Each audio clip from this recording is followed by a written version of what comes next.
আসসালামু আলাইকুম। আমি আজকে মুরগি ফ্রাই করব, এই জন্য এখানে নিয়ে নিচ্ছি মুরগির মাংস। এখন আমি দিয়ে দেব রসুন বাটা, আদা বাটা, পেঁয়াজ বাটা, পরিমাণ মতন লবণ। এবার দিয়ে দিচ্ছি আমি জিরার গুঁড়া, গরম মশলার গুঁড়া, তারপরে হলুদের গুঁড়া, তারপরে ধনিয়ার গুঁড়া, তারপরে মরিচের গুঁড়া। এবার নিয়ে নিচ্ছি আমি সয়া সস, তারপরে নিয়ে নিচ্ছি এখানে টক দই, পরিমাণ মতন টক দই নিয়ে নিচ্ছি। তারপরে দিয়ে দিচ্ছি এখানে টমেটো সস।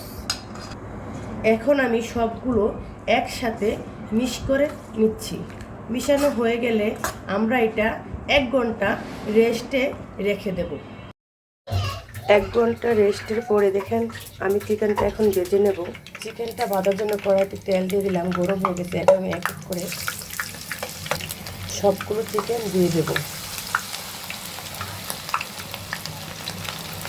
মাশাআল্লাহ, দেখেন কত সুন্দর।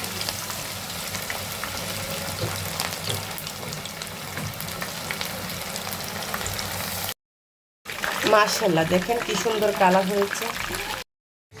মাশাআল্লাহ, দেখেন কত সুন্দর হয়েছে।